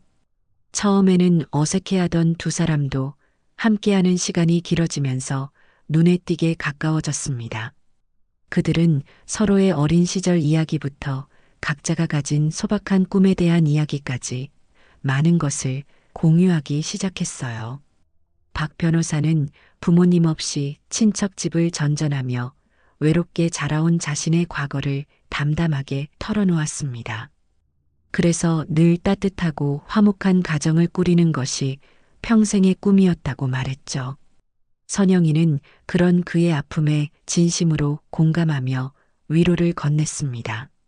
그리고 자신 역시 결혼 생활 동안 잃어버렸던 자존감과 꿈을 베이킹을 통해 다시 찾아가고 있다고, 언젠가는 자신만의 작은 가게를 열고 싶다는 소망을 수줍게 고백했습니다. 가게라니 정말 멋진 생각인데요. 선영 씨의 빵이라면 분명히 동네에서 제일 유명한 빵집이 될 거예요. 제가 법률 자문은 물론이고 가게 홍보까지 책임지겠습니다. 박 변호사는 마치 자기 일처럼 기뻐하며 선영이를 응원했습니다. 그 모습을 지켜보던 저는 두 사람의 대화를 듣고 결심을 굳혔어요. 다음 날 저는 선영이와 박 변호사를 불러 모으고는 통장 하나를 내밀었습니다. 선영아, 이건 내가 너에게 주는 투자금이다. 네가 가게를 여는데 보태 쓰렴. 대신 조건이 있어. 가게가 성공하면 나중에 원금만 갚고 수익금으로는 너보다 더 어려운 사람들을 돕는 데 쓰는 거야. 할 수 있겠니? 제 갑작스러운 제안에 선영이는 물론이고 박 변호사까지 깜짝 놀라 입을 다물지 못했습니다. 선영이는 눈물을 글썽이며 괜찮다고, 이렇게 큰 돈을 받을 수 없다고 손사래를 쳤지만 저는 단호했습니다. 이건 내 딸의 꿈을 위한 투자야. 그러니 사양하지 말고 받아. 그리고 박 변호사는 우리 선영이 가게 여는 거 옆에서 잘 좀 도와줘요. 상가 계약부터 인테리어까지 법적으로나 실무적으로나 알아볼 게 많을 테니까. 제 말에 박 변호사는 듬직하게 대답했습니다. 어머님, 걱정 마십시오. 제가 모든 걸 걸고 선영 씨의 꿈이 이루어질 수 있도록 최선을 다해 돕겠습니다. 그날 이후 두 사람은 본격적으로 함께 카페 창업을 준비하기 시작했습니다. 주말이면 서울 근교의 상가들을 보러 다니고 저녁이면 머리를 맞대고 인테리어 시안을 고민했습니다. 함께 발품을 팔고 의견을 나누는 과정에서 두 사람의 감정은 더욱 깊어졌죠. 이제는 서로를 바라보는 눈빛에서 존중과 신뢰를 넘어선 따뜻한 애정이 느껴졌습니다.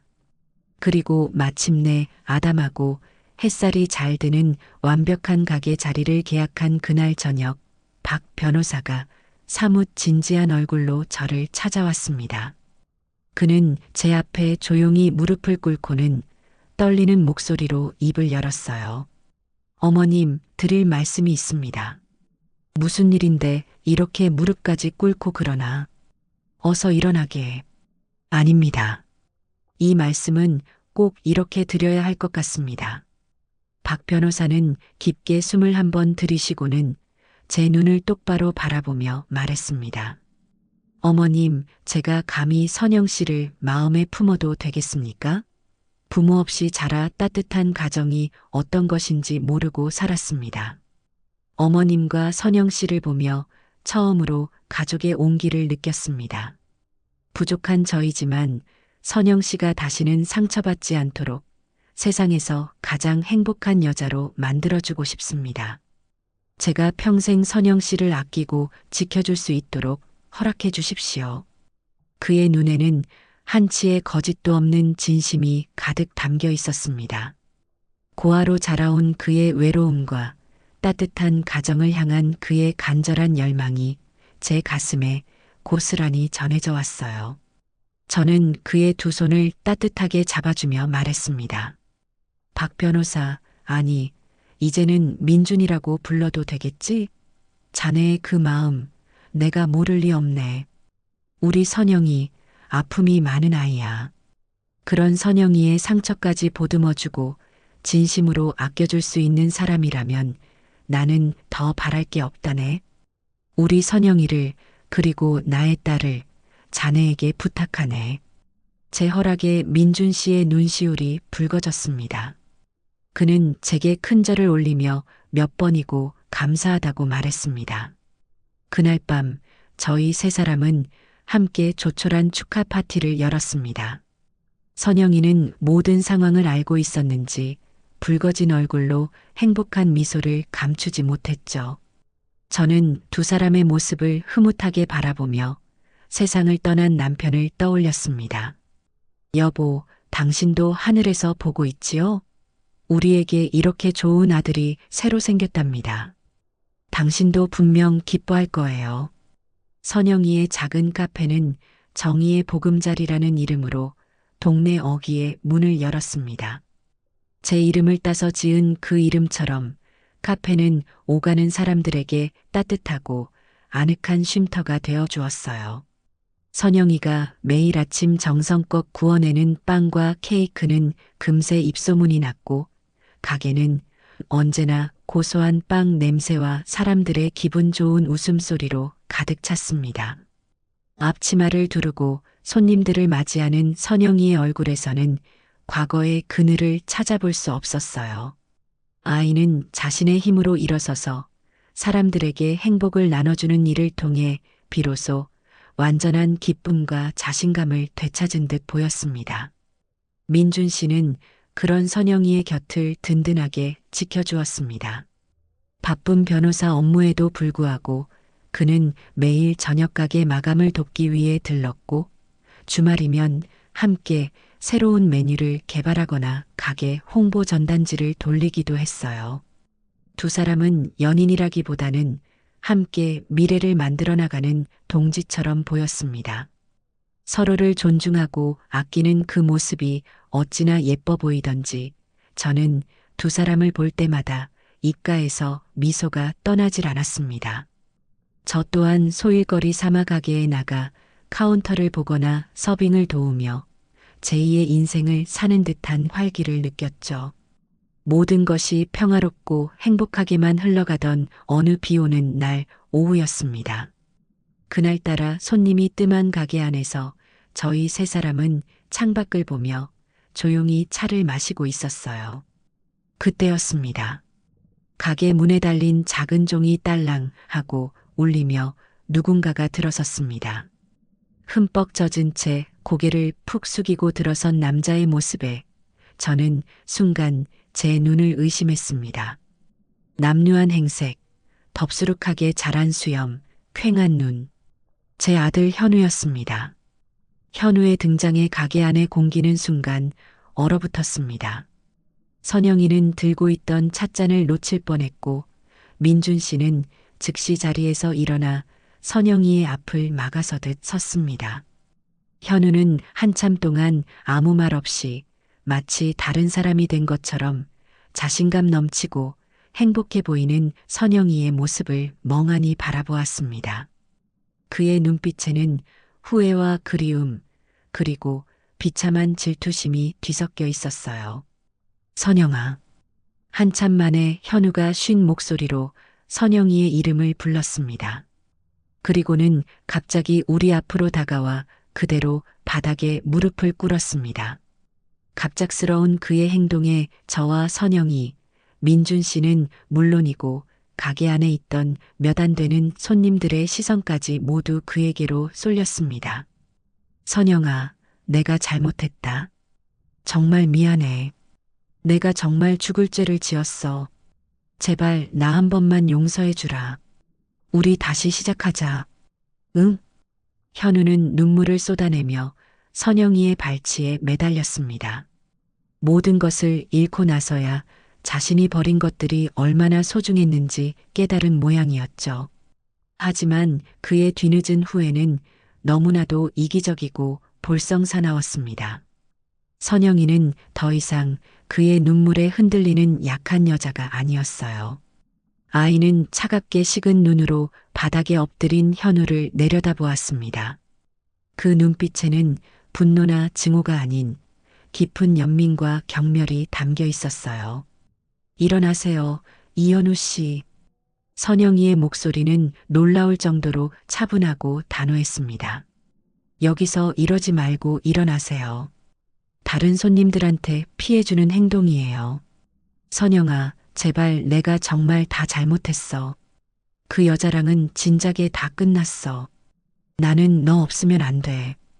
우리가 함께한 세월이 있잖아. 제발 나에게 기회를 한 번만 줘.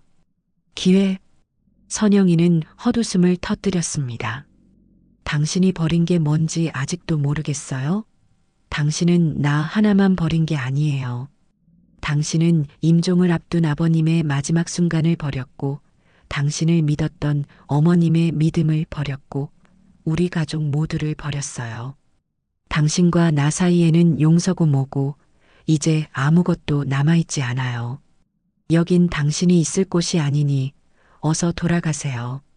선영이의 말이 끝나자마자 옆에 서 있던 민준 씨가 조용히 그녀의 어깨를 감싸주었습니다. 그 모습에 현우의 눈이 번뜩였습니다.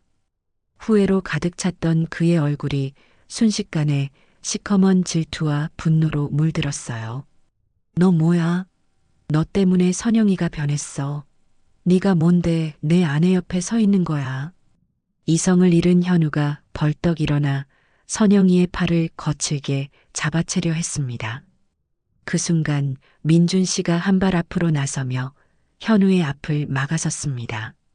손대지 마시죠. 김선영 씨는 이제 당신 아내가 아닙니다. 두 남자 사이에 험악한 기운이 감도는 일촉즉발의 상황. 가게 안은 숨막히는 정적으로 가득 찼습니다. 그때 가게 안쪽 휴게실에서 쉬고 있던 제가 문을 열고 나타났습니다. 저는 소란을 듣고 이미 모든 상황을 파악하고 있었죠. 저는 천천히 현우에게로 걸어갔습니다. 제 등장에 현우는 움찔하며 저를 쳐다보았어요. 저는 그의 뺨을 올려다보며 크지 않지만 얼음처럼 차가운 목소리로 말했습니다. 내 딸 가게에서 지금 무슨 짓이냐? 제 목소리는 조용했지만 그 안에는 강철 같은 분노가 담겨 있었습니다. 내가 분명히 말했을 텐데. 다시 한번 내 아이들 앞에 나타나면 그때는 정말 너를 자식으로 생각하지 않을 거라고. 내 말이 우습게 들렸나 보구나. 어머니 저는 그냥 선영이한테 용서를 빌려고. 닥치거라. 네 더러운 입으로 내 딸의 이름을 함부로 올리지 마. 네가 빌어야 할 용서는 저 아이에게가 아니라 하늘에 계신 네 아비에게 빌어야 할 것이다. 썩 꺼지지 못해. 제 서슬퍼런 기세에 현우는 결국 아무 말도 하지 못하고 뒷걸음질 쳤습니다. 가게 안에 있던 모든 사람들이 숨을 죽인 채 우리를 지켜보고 있었죠. 저는 녀석을 가게 문 밖까지 노려보며 마지막 경고를 날렸습니다. 다음에 또다시 내 눈에 띄면 그때는 내가 네 남은 인생마저 완전히 망가뜨려 버릴 것이다. 명심해. 완전히 기가 꺾인 현우는 비에 젖은 생쥐꼴이 되어 비틀거리며 빗속으로 사라졌습니다. 저는 녀석의 비참한 뒷모습이 완전히 보이지 않을 때까지 차가운 눈으로 지켜보았습니다. 과거의 망령은 그렇게 완전히 떠나갔습니다. 제가 가게 안으로 돌아오자 선영이와 민준 씨가 걱정스러운 얼굴로 저를 바라보았습니다. 저는 언제 그랬냐는 듯 부드러운 미소를 지으며 두 사람의 손을 잡아주었어요. 괜찮다. 다 괜찮아. 이제 정말로 다 끝났어. 자, 어서 가게 문 닫고 다 같이 따뜻한 저녁이나 먹으러 가자꾸나. 제 말에 선영이의 눈에 다시금 눈물이 고였습니다. 하지만 그것은 슬픔의 눈물이 아닌 안도와 감사의 눈물이었죠. 우리는 서로를 의지하며 가게를 나섰습니다. 비는 어느새 그쳐 있었고 먹구름 사이로 희미한 저녁 노을이 비치고 있었습니다. 과거의 그림자를 완전히 걷어낸 우리 앞에는 이제 따뜻하고 찬란한 날들만이 펼쳐질 것이라 믿었습니다. 현우가 남긴 상처의 마지막 흔적이 빗물에 씻겨 내려간 후 우리의 시간은 비로소 온전한 평온 속에서 흐르기 시작했습니다. 계절은 소리 없이 옷을 갈아입었고 카페 앞 가로수는 연두빛 새싹을 틔웠다가 짙은 녹음으로 물들고 이내 울긋불긋한 빛으로 타오르다 앙상한 가지만을 남기기를 두어 번 반복했습니다. 그 시간 동안 선영이와 민준 씨의 사랑은 조용하지만 단단하게 뿌리를 내렸어요. 두 사람은 더 이상 과거의 아픔에 얽매이지 않았습니다. 대신 서로의 오늘을 보듬고 함께할 내일을 그리며 하루하루를 충실하게 살아냈죠. 저는 그저 두 아이가 만들어내는 따스한 풍경을 지켜보는 것만으로도 충분히 행복했습니다. 제 인생에 이보다 더한 평화가 있었을까 싶을 정도였어요. 어느덧 두 사람이 만난 지 3년째가 되던 해의 가을이었습니다. 추석을 며칠 앞둔 날 우리는 다 함께 거실에 모여 앉아 송편을 빚고 있었어요. 하얀 쌀 반죽에 깨와 꿀을 채워 넣는 선영이의 손길은 야무졌고 그 옆에서 어설픈 솜씨로 송편을 빚는 민준 씨의 모습은 연신 웃음을 자아냈습니다.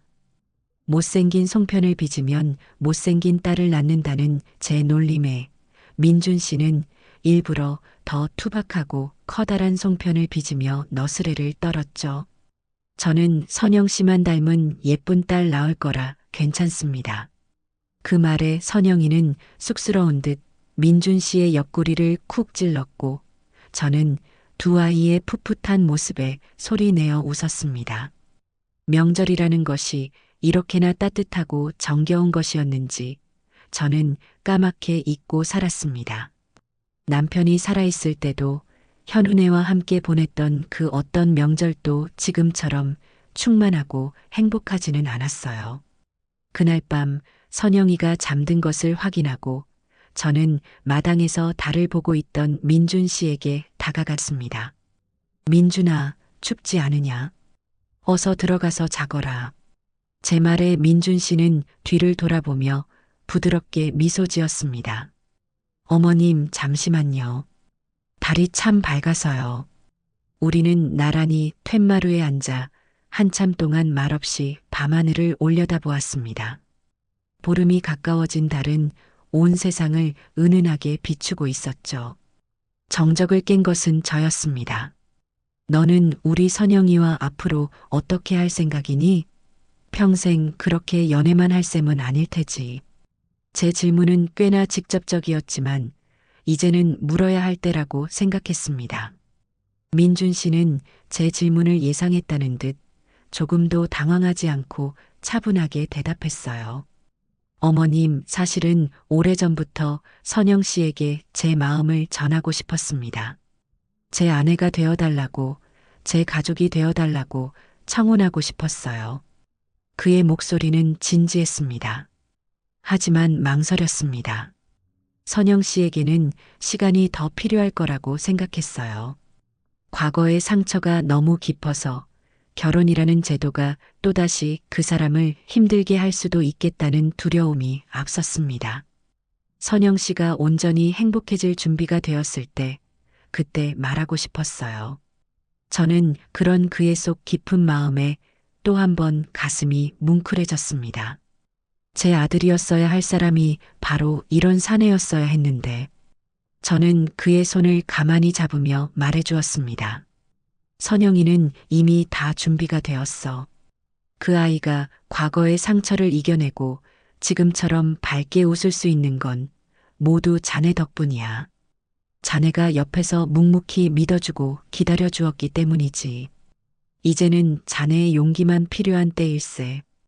더 이상 망설이지 말고 자네의 진심을 보여주렴. 제 눈을 가만히 바라보던 민준 씨의 눈빛이 결심으로 단단해지는 것을 볼 수 있었습니다. 그는 제게 깊이 고개를 숙이며 말했습니다. 어머님, 감사합니다. 용기를 주셔서 정말 감사합니다. 며칠 뒤 민준 씨는 제게 아주 특별하고 비밀스러운 계획을 털어놓았습니다. 선영이만을 위한 청혼을 준비하고 싶다는 것이었죠. 저는 기꺼이 그의 계획에 동참하기로 했습니다. 우리는 마치 첩보 영화라도 찍는 사람들처럼 선영이 몰래 약속 장소를 정하고 필요한 소품들을 준비하며 완벽한 하루를 계획했습니다. 청혼의 날로 정해진 그날 저녁, 저는 계획대로 선영이에게 트집을 잡기 시작했습니다. 선영아, 가게에 새로 들여놓을 원두가 있는데 아는 분이 샘플을 좀 보내주셨거든. 오늘 아니면 맛을 못 본다는데 같이 가서 좀 보고 오자. 제 어설픈 연기에도 착한 선영이는 아무런 의심 없이 저를 따라 나섰습니다. 우리가 차를 타고 떠나자마자 민준 씨와 그의 든든한 지원군들이 카페 안으로 들어섰습니다. 일부러 먼 길을 돌아 약속 장소에 도착한 뒤 저는 또다시 핑계를 댔습니다. 어머나, 내가 정신 좀 봐. 오늘 마감 정산하는 걸 깜빡하고 그냥 나왔네. 어쩌지? 너 먼저 가게에 들어가서 포스기 좀 확인해 주면 안 될까? 나는 차 돌려서 주차하고 바로 뒤따라 갈게. 선영이는 어머니도 참하고 웃으며 차에서 내렸습니다. 그리고 카페 문고리를 잡는 그 순간까지도 자신의 인생에서 가장 빛나는 순간이 기다리고 있다는 것을 전혀 눈치채지 못했죠. 선영이가 문을 열고 들어선 카페는 평소와는 전혀 다른 세상이었습니다. 어두워야 할 내부는 수백 개의 작은 LED 촛불과 천장에 매달린 은하수 조명으로 신비로운 빛을 발하고 있었습니다. 바닥에는 붉은 장미 꽃잎이 융단처럼 깔려 있었고 그 길의 끝에는 민준 씨가 세상에서 가장 멋진 수터 차림으로 서 있었어요. 카페의 스피커에서는 두 사람이 함께 보았던 영화의 사운드 트랙이 잔잔하게 흘러나오고 있었습니다. 선영이는 눈을 동그랗게 뜨고 꿈을 꾸는 듯한 표정으로 그 자리에 얼어붙었습니다. 민준 씨가 천천히 다가가 손을 내밀었습니다. 선영 씨, 많이 놀랐죠? 잠시 저와 함께 걸어줄래요? 그는 선영이의 손을 잡고 꽃잎이 깔린 길을 천천히 걸으며 준비한 이야기를 시작했습니다. 우리가 처음 만났던 날 기억나요? 어머님 사무실에서 처음 선영 씨를 보았을 때 저는 세상의 모든 슬픔을 다 짊어진 듯한 그 눈빛을 잊을 수가 없었어요. 그때 다짐했습니다. 저 사람의 눈에서 눈물이 아니라 웃음을 찾아주고 싶다고. 함께 카페를 준비하며 선영 씨가 조금씩 웃음을 되찾고 자신의 꿈을 향해 나아가는 모습을 보며 저는 기쁨을 느꼈고 동시에 사랑에 빠졌습니다. 그의 목소리는 조금 떨리고 있었지만 그 어떤 말보다 진실하게 들렸습니다. 저는 선영 씨의 아픈 과거까지도 모두 사랑합니다. 하지만 이제는 그 과거가 아닌 저와 함께 만들어갈 미래를 선물하고 싶습니다. 두 사람은 어느새 가게 중앙에 멈춰 섰습니다. 민준 씨는 선영이 앞에 부드럽게 한쪽 무릎을 꿇고 벨벳으로 된 작은 반지 상자를 열었습니다. 그 안에는 소박하지만 햇살처럼 따뜻한 빛을 내는 작은 시트린 반지가 들어 있었어요. 당신의 탄생석이라고 들었습니다. 다이아몬드처럼 화려하지는 않지만 당신처럼 따뜻하고 맑은 이 반지가 당신을 평생 지켜주었으면 좋겠습니다. 민준 씨는 반지를 꺼내 들고 눈물이 가득 고인 선영이의 눈을 바라보며 말했습니다. 김선영 씨, 저의 아내가 되어주시겠습니까? 제 남은 인생 전부를 당신의 행복을 위해 사용할 수 있도록, 제가 당신의 남편이 될 수 있도록 허락해 주시겠어요? 선영이는 흐느끼며 고개를 세차게 끄덕였습니다. 네네, 그럴게요. 민준 씨. 민준 씨가 선영이의 손가락에 반지를 끼워주는 순간 카페 구석에 숨어있던 그의 친구들과 제가 주차장에서 달려와 폭죽을 터뜨리며 환호성을 질렀습니다. 선영이는 그제야 모든 것이 계획된 상황이었음을 깨닫고 눈물 젖은 얼굴로 활짝 웃었습니다. 그날 밤 우리의 작은 카페는 세상 그 어떤 화려한 연회장보다 더 찬란한 사랑과 축복으로 가득 찼습니다. 우리의 결혼 준비는 그날의 청혼처럼 따뜻하고 소박하게 진행되었습니다. 우리는 결혼이라는 형식에 얽매이기보다는 진정한 가족이 되어가는 과정을 즐기기로 했어요. 가장 먼저 한 일은 민준 씨의 가족에게 인사를 드리러 간 것이었습니다. 고아였던 민준 씨에게는 그를 아들처럼 아껴준 보육원의 원장 수녀님과 학창시절 물심양면으로 그를 도와주신 늙은 서점 주인 부부가 유일한 가족이었습니다. 우리는 선영이가 직접 구운 케이크와 제가 정성껏 마련한 선물을 들고 그분들을 찾아뵈었습니다.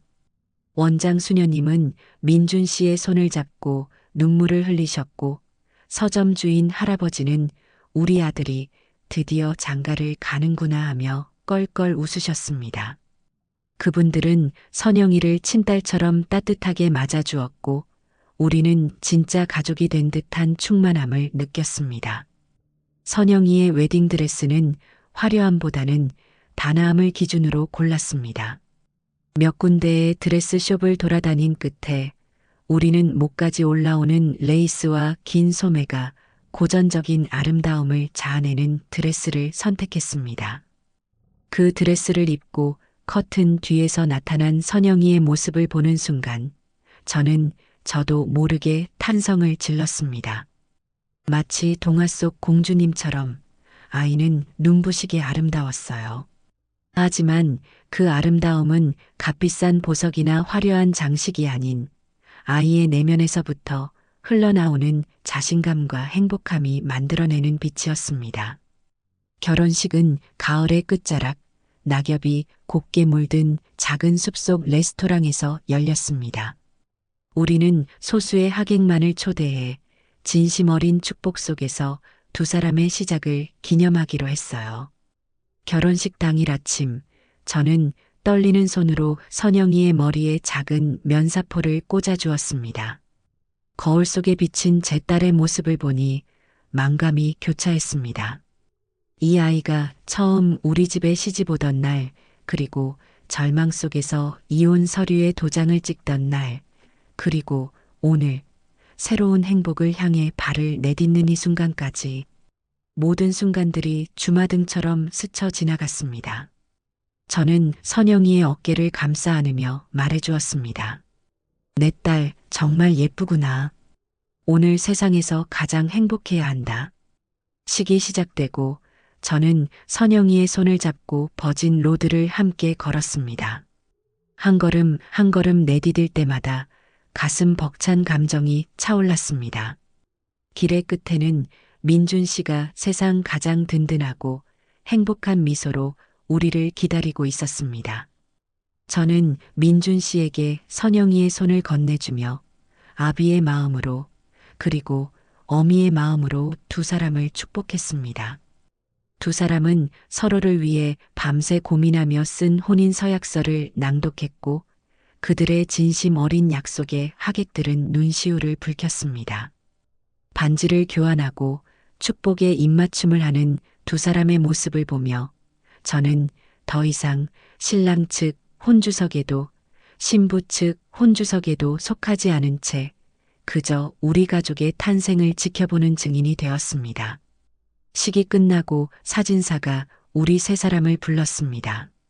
활짝 웃는 두 아이가 제 양옆에 꼭 붙어 팔짱을 꼈습니다. 카메라 플래시가 터지는 순간 저는 깨달았습니다. 진정한 가족이란 혈연으로 맺어지는 것이 아니라 시련을 함께 이겨내고 서로의 상처를 보듬어주는 사랑으로 완성된다는 것을. 그날 찍은 사진 속에서 우리는 세상 가장 완벽한 세 식구의 모습으로 환하게 웃고 있었습니다. 시간은 고요한 강물처럼 그러나 꽤나 빠른 속도로 흘러갔습니다. 두 아이의 결혼 생활은 꿀처럼 달콤했고 우리 가족의 일상은 더없이 평화로웠습니다. 결혼한 지 3년이라는 시간이 흐르는 동안 정의의 보금자리는 동네의 명물을 넘어 먼 곳에서도 찾아오는 유명 빵집이 되었습니다. 선영이는 이제 한 기업의 대표로서, 민준 씨는 그런 아내를 외조하는 든든한 남편으로서 각자의 자리에서 빛나고 있었죠. 저는 두 아이가 일구어낸 행복의 울타리 안에서 무료하지만 평온한 노년을 보내고 있었습니다. 현우의 이름은 이제 제 기억 속에서 거의 지워져 있었습니다. 가끔 아주 희미하게 떠오를 때도 있었지만 그것은 분노나 원망이 아닌 그저 옅은 안개 같은 아련함에 가까웠습니다. 그 아이도 어딘가에서 자신의 삶을 살아가고 있겠거니 그렇게 생각할 뿐이었어요. 그러던 어느 해 겨울의 초입, 유난히 찬 바람이 불던 날이었습니다. 우체부가 놓고 간 우편물 더미 속에서 유독 낯선 편지 봉투 하나가 제 눈에 띄었습니다. 발신인의 주소도 이름도 없이 그저 제 이름과 주소만이 서툰 글씨체로 적혀 있었죠. 혹시나 잘못 배달된 편지인가 싶어 무심코 봉투를 뜯었습니다. 그리고 그 안에 들어있는 편지지를 펼쳐 첫 줄을 읽는 순간 제 심장은 그대로 멎는 듯 했습니다. 어머니, 불효자식 현우입니다. 온몸의 피가 차갑게 식는 것 같았어요. 당장이라도 편지를 찢어버리고 싶었지만 무언가에 이끌린 듯 저는 떨리는 손으로 편지를 끝까지 읽어 내려갔습니다. 그것은 길고 긴 참회의 기록이자 한 인간이 나락으로 떨어진 후 보낸 처절한 시간의 고백이었습니다. 편지의 시작은 저와 선영이에게 쫓겨난 그날 밤의 이야기였습니다. 모든 것을 잃고 갈 곳 없이 밤거리를 헤매며 그는 처음에는 세상을 저주하고 저와 선영이를 원망했다고 합니다. 자신의 잘못은 생각하지 않고 모든 불행의 원인을 남에게 돌리며 증오심을 키웠다고 했어요. 하지만 수중에 돈이 떨어지고 그를 반겨주는 사람이 아무도 없다는 냉혹한 현실과 마주하게 되면서 비로소 그는 자신의 비참한 현실을 직시하게 되었다고 합니다. 그는 무작정 남쪽으로 내려가 신분을 숨긴 채 항구의 막노동꾼으로 일하기 시작했다고 적었습니다. 태어나서 처음으로 제 몸을 써서 돈을 벌었습니다. 새벽부터 밤늦게까지 비린내 나는 생선을 나르고 얼음장 같은 바닷물에 손을 담그며 저는 하루 일당 몇만 원을 손에 쥐었습니다. 그 돈으로 냄새나는 쪽방에서 컵라면 하나를 끓여 먹으며 제가 그동안 얼마나 분수에 맞지 않는 삶을 살아왔는지, 얼마나 많은 사람들의 피와 땀을 우습게 여겼는지 뼈저리게 깨달았습니다. 아버지께서 평생을 바쳐 이룩하신 회사가, 그리고 어머니께서 평생을 지켜온 가정이 제게는 그저 당연한 것이었습니다. 그 모든 것이 얼마나 위대하고 소중한 것이었는지 저는 다 잃고 나서야 바보처럼 알게 되었습니다. 그는 지난 몇 년간 공사판과 공장을 전전하며 자신이 횡령했던 돈을 갚기 위해 닥치는 대로 일했다고 했습니다. 잠잘 시간을 쪼개가며 일에 매달렸고 그렇게 모은 돈을 익명으로 회사에 조금씩 갚아나가고 있다고 했어요. 그 과정에서 그는 비로소 한 인간으로서 살아가는 법을 배우고 있다고, 그리고 자신이 선영이에게 얼마나 잔인하고 씻을 수 없는 상처를 주었는지 매일 밤 후회하며 눈물을 흘린다고 적혀 있었습니다. 저는 용서를 구할 자격조차 없는 놈입니다. 제 욕심 때문에 아버지의 임종도 지키지 못했고 어머니의 가슴에 평생 아물지 않을 상처를 드렸으며 세상에서 가장 순수했던 한 여자의 믿음과 사랑을 배신했습니다. 이 죄는 제가 평생 짊어지고 가야 할 제 십자가일 겁니다. 이 편지를 쓰는 이유는 용서를 구하기 위함이 아닙니다. 그저 어머니께서 제게 주셨던 사랑이 헛된 것이 아니었다고, 비록 너무나도 늦었지만 당신의 아들이 이제라도 아주 조금은 철이 들었다는 것을 알려드리고 싶었습니다. 부디 어머니와 선영이만큼은 제가 드린 상처는 모두 잊으시고 세상에서 가장 행복하게 살아가시기를 이 세상 어딘가에서 제가 매일 밤 기도하고 또 기도하겠습니다. 다시는 두 분 앞에 나타나 이 평화를 깨뜨리는 일은 없을 겁니다. 그저 당신의 불효자식이 아직 죽지 않고 자신의 죄값을 치르며 살아가고 있다는 것만 알아주셨으면 합니다. 안녕히 계십시오, 어머니. 편지의 마지막 장은 군데군데 눈물로 번져 글씨를 알아보기 힘들 정도였습니다. 저는 편지를 다 읽고 나서도 한참 동안이나 그 자리에 못 박힌 듯 앉아 있었습니다. 마음속에서 뜨거운 것과 차가운 것이 동시에 소용돌이 치는 듯한 기분이었어요. 증오와 분노는 이미 오래전에 희미해졌지만 그 자리를 채운 것은 연민이나 동정이 아닌 그저 깊고 아득한 슬픔이었습니다. 한때는 제 전부였던 아들이 저렇게 처절하게 망가져서야 비로소 인간이 되어가는 과정이 어미인 제게는 너무나도 아프게 다가왔습니다. 그날 저녁 저는 여느 때와 같이 선영이, 민준 씨와 함께 식탁에 마주 앉았습니다. 하지만 제 마음속의 폭풍 때문인지 밥알이 제대로 넘어가지 않았어요.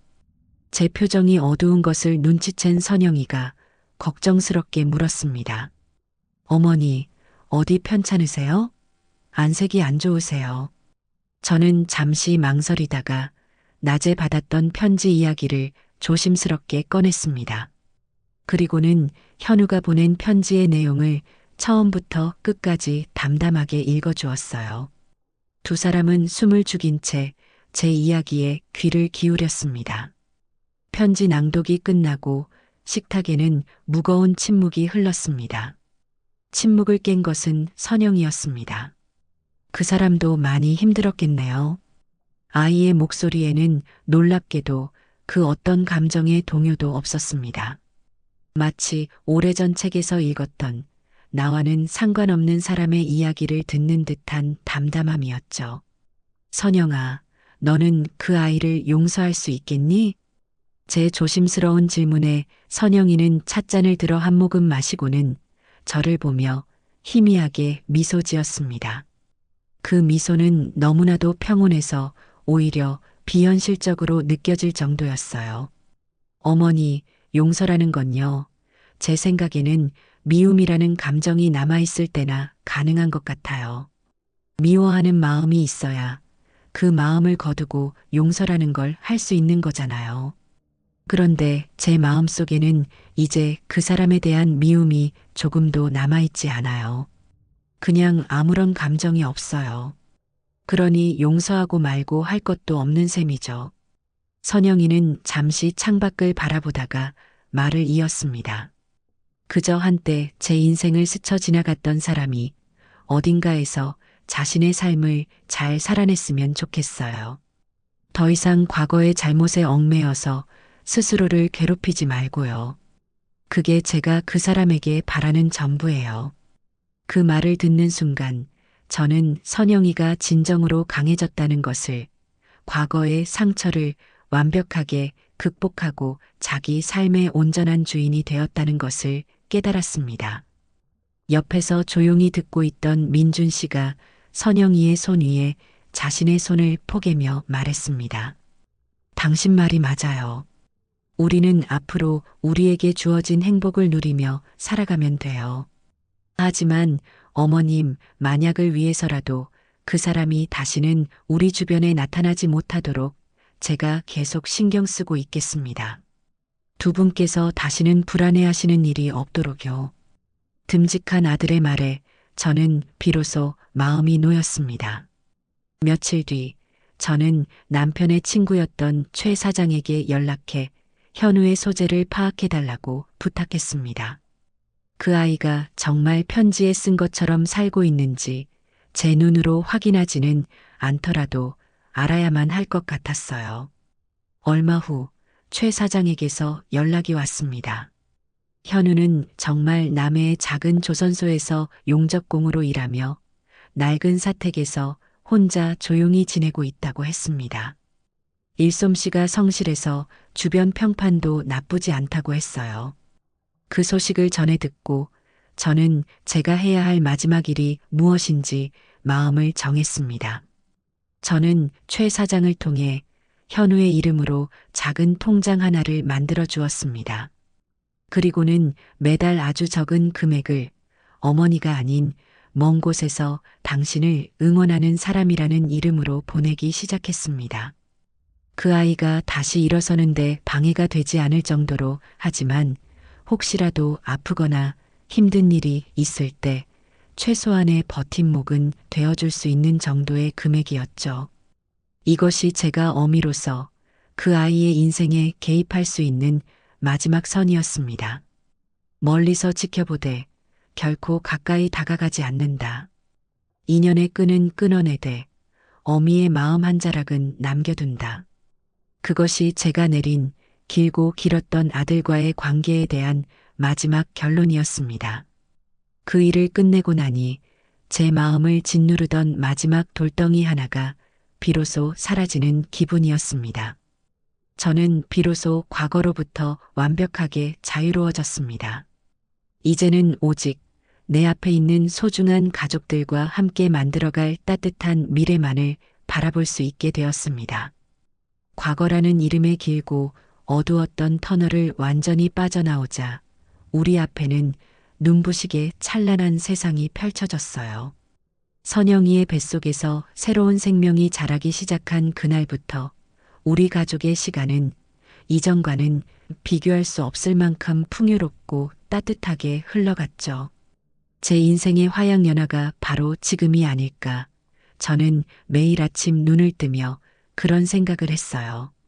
한때는 잿더미만 남았다고 생각했던 제 삶의 정원에 이토록 아름다운 꽃들이 다시 피어날 줄은 꿈에도 몰랐으니까요. 선영이의 임신 소식을 처음 알게 된 날은 잊을 수 없는 어느 초봄의 저녁이었습니다. 그날따라 선영이는 저녁 식사를 마친 후에도 안절부절 못하며 제 곁을 맴돌았어요. 무슨 할 말이라도 있는 사람처럼 입술을 달싹이다가 말고 찻잔만 만지작거렸죠. 저는 그런 아이의 모습에 혹시 무슨 걱정거리라도 생긴 건 아닌가 싶어 조용히 물었습니다. 선영아, 무슨 일 있니? 얼굴이 왜 그러니? 어디 안 좋은 데라도 있는 게야? 제 질문에 아이는 고개를 세차게 저으며 이내 결심한 듯 작은 목소리로 말했어요. 어머니, 저 어머니께 선물을 하나 드려도 될까요? 선물이라는 말에 저는 의아해하며 아이를 쳐다보았죠. 선영이는 제게 예쁘게 포장된 작은 상자 하나를 내밀었어요. 이게 뭐냐? 제가 묻자 아이는 그저 얼굴만 붉힌 채 어서 열어보라는 눈짓만 보냈습니다. 조심스럽게 포장지를 뜯고 상자를 열어본 저는 그 안에 담긴 내용물을 보고 순간 숨을 멈췄어요. 상자 안에는 제 손바닥보다도 작은 앙증맞은 아기 신발 한 켤레와 함께 선명한 두 줄이 그어진 작은 막대기가 나란히 놓여 있었죠. 머릿속이 하얘지는 기분이었습니다. 이게 대체 무슨 의미일까? 제가 어리둥절한 표정으로 아이를 쳐다보자 선영이는 눈에 눈물이 그렁그렁한 채로 제게 말했어요. 어머니, 저 할머니 되실 것 같아요. 그 말을 듣는 순간 제 심장이 쿵 하고 내려앉는 것만 같았어요. 온몸에 전율이 흘렀고 손에 들고 있던 상자를 떨어뜨릴 뻔했죠. 기쁨, 감격, 환희, 고마움. 세상의 모든 긍정적인 감정들이 한꺼번에 제 가슴으로 몰려와 폭풍처럼 휘몰아쳤습니다. 저는 아무 말도 하지 못하고 선영이의 얼굴만 멍하니 바라보았어요. 제 눈에서 뜨거운 눈물이 주르륵 흘러내리는 것을 보고서야 선영이가 제 품에 와락 안겼습니다. 어머니, 선영아, 내 딸아. 우리는 한참 동안 서로를 부둥켜 안고 아이처럼 목 놓아 울었어요. 그것은 슬픔의 눈물이 아닌 기쁨과 감사의 눈물이었죠. 그동안 우리가 함께 겪어온 시련과 아픔들이 이 작은 생명의 탄생 소식 하나로 깨끗하게 치유되는 듯한 기분이었습니다. 마침 퇴근하고 돌아온 민준 씨는 현관에 들어서자마자 서로 부둥켜 안고 울고 있는 우리를 보고 기겁을 했어요. 어머님, 선영 씨, 무슨 일입니까? 왜 우시는 거예요? 그는 가방을 내팽개치고 달려와 우리를 떼어놓으며 다급하게 물었죠. 선영이가 울음 섞인 목소리로 여보하며 테스트기를 내밀자 민준 씨는 그것을 받아들고 한참을 들여다보더니 이내 그 의미를 깨닫고는 그 자리에 얼어붙고 말았습니다. 그리고 다음 순간 와 하는 함성과 함께 선영이를 번쩍 들어 올리며 집안을 빙글빙글 돌기 시작했어요. 내가 아빠가 된다. 내가 아빠가 된대. 어린아이처럼 기뻐하는 민준 씨의 모습을 보며 저와 선영이는 눈물 젖은 얼굴로 마주보며 소리내어 웃었죠. 우리 가족에게 찾아온 세상 그 무엇과도 바꿀 수 없는 기적이었습니다. 그날부터 저는 세상에서 가장 행복하고 분주한 예비 할머니가 되었어요. 선영이의 입덧이 시작되자 저희 집 부엌은 24시간 전쟁터나 다름없었죠. 아이는 냄새에 극도로 예민해져서 밥 짓는 냄새만 맡아도 헛구역질을 했어요. 저는 그런 며느리를 위해 온갖 의학 서적과 인터넷 정보를 뒤져가며 입덧에 좋다는 음식을 연구하기 시작했습니다. 새벽 시장에 나가 신선한 과일과 채소를 사오고 상큼한 레몬차와 속을 달래주는 생강차를 끓여 대령했어요. 혹시나 하는 마음에 쌀죽부터 시작해서 호박죽, 잣죽, 전복죽까지 세상의 모든 죽을 다 끓여본 것 같아요. 민준 씨 역시 서툰 솜씨로 아내를 위해 과일을 깎고 밤이면 잠든 아내의 다리를 주물러주며 지극정성으로 보살폈습니다. 입덧이 조금 가라앉고 선영이의 배가 조금씩 불러오기 시작할 무렵 우리는 처음으로 함께 산부인과에 갔어요. 초음파 화면에 나타난 작고 검은 점. 의사 선생님이 아기 심장 소리 한번 들어보실래요? 하며 기계의 볼륨을 높이자 두근, 두근, 두근하고 빠르고 힘차게 뛰는 소리가 진료실을 가득 채웠습니다. 그 소리를 듣는 순간 저는 또다시 눈물을 주체할 수가 없었어요. 저 작고 강인한 심장의 박동이 우리 가족의 새로운 희망처럼 느껴졌기 때문이에요. 그날 이후 저희 세 사람의 가장 큰 즐거움은 저녁마다 선영이의 배에 귀를 대고 아기의 태동을 느끼는 것이었죠. 뱃속에서 꼬물거리며 자신의 존재를 알리는 작은 움직임 하나하나에 우리는 감동하고 기뻐하며 아직 태어나지 않은 아이와 교감했습니다. 시간은 빠르게 흘러 선영이가 만삭의 몸이 되었을 무렵 우리는 정의의 보금자리 2호점의 문을 열게 되었어요. 기존 가게보다 2배는 더 넓고 햇살이 가득 들어오는 통유리로 된 2호점은 선영이와 민준 씨의 오랜 꿈이 담긴 공간이었죠. 개업식 날 가게는 두 사람의 새로운 시작을 축하해주기 위해 찾아온 손님들로 발 디딜 틈이 없었습니다. 디라인의 몸으로 예쁜 원피스를 차려입은 선영이는 그 어느 때보다도 아름답고 당당해 보였어요. 아이는 이제 누군가에게 의지하는 연약한 존재가 아닌 자신의 삶과 사업을 책임지는 어엿한 대표가 되어 있었죠. 개업을 축하하는 의미에서 제가 마이크를 잡고 짧은 축사를 하게 되었어요. 여기 와주신 모든 분들께 진심으로 감사드려요. 저는 오늘 행복이 마치 빵 반죽과도 같다는 생각을 했습니다. 좋은 재료들을 정성껏 한데 모아 반죽하고 때로는 아플 정도로 힘껏 치대고 눌러주어야만 비로소 따뜻한 오븐 속에서 맛있게 부풀어 오를 준비를 마치게 되니까요. 기다림의 시간 또한 반드시 필요하고요. 저희 가족은 그 모든 시간을 거쳐 이제 이렇게 먹음직스럽게 부풀어 오른 따끈따끈한 행복을 여러분과 함께 나누게 되었습니다. 부디 이곳 정의의 보금자리가 여러분의 지친 삶에 작은 위로와 달콤한 행복을 선물하는 공간이 되기를 바라요. 제 말이 끝나자 뜨거운 박수갈채가 쏟아졌습니다.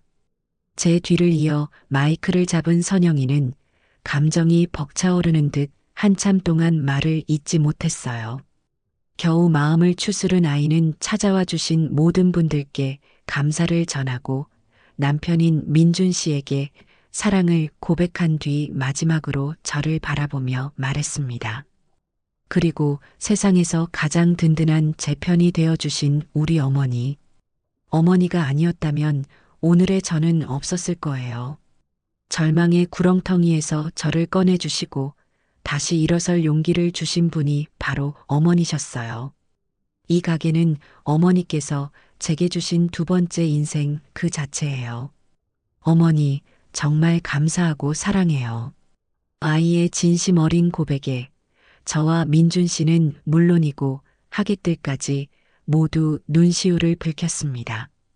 우리는 서로를 부둥켜 안으며 말로 다 할 수 없는 사랑과 감사를 나누었죠. 그리고 마침내 예정일이 가까워진 어느 새벽 양수가 터졌다며 저를 깨우는 선영이의 다급한 목소리에 저희 집은 발칵 뒤집혔어요. 정신없이 짐을 챙겨 병원으로 향하는 차 안에서 저는 진통으로 고통스러워하는 선영이의 손을 꼭 잡고 함께 호흡을 했습니다. 괜찮아, 선영아. 할 수 있어. 조금만 더 힘내자. 병원에 도착한 후 10시간이 넘는 기나긴 상고의 시간이 이어졌어요. 분만실 앞에서 초조하게 서성이는 민준 씨의 등은 땀으로 흠뻑 젖어 있었죠.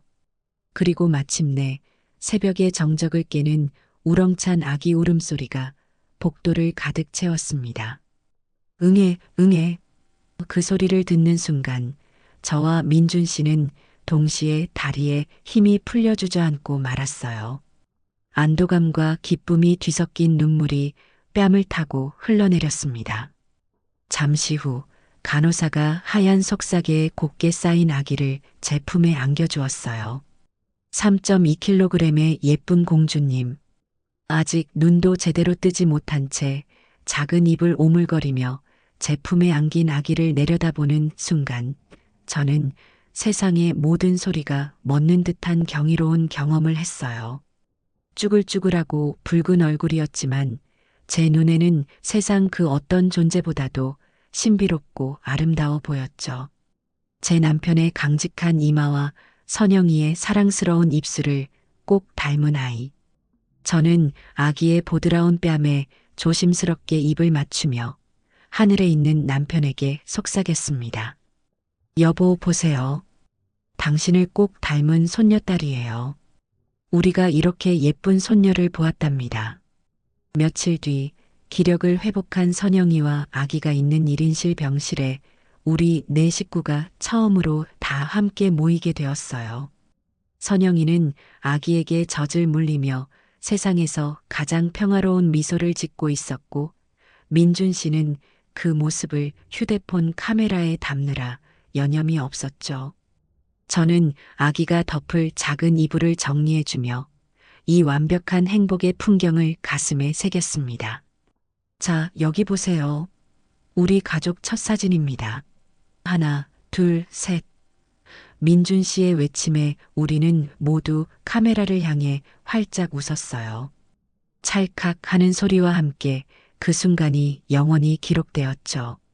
민준 씨의 휴대폰 화면에 담긴 사진 속에는 아직 붓기가 덜 빠진 얼굴이지만 더없이 행복해 보이는 엄마 선영이와 감격을 주체하지 못해 바보처럼 웃고 있는 아빠 민준 씨, 그리고 그들의 품에 안겨 천사처럼 잠들어 있는 작은 아기가 있었습니다.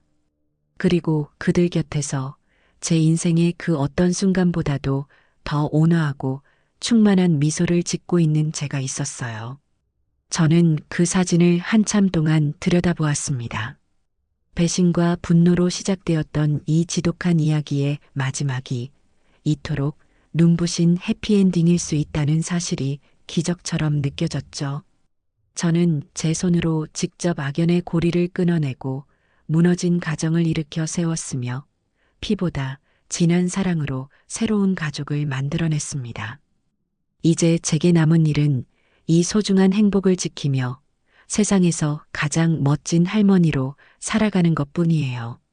창밖으로 쏟아지는 아침 햇살이 마치 우리의 빛나는 미래를 축복해주는 듯 했습니다. 제 사연 들어주셔서 감사해요.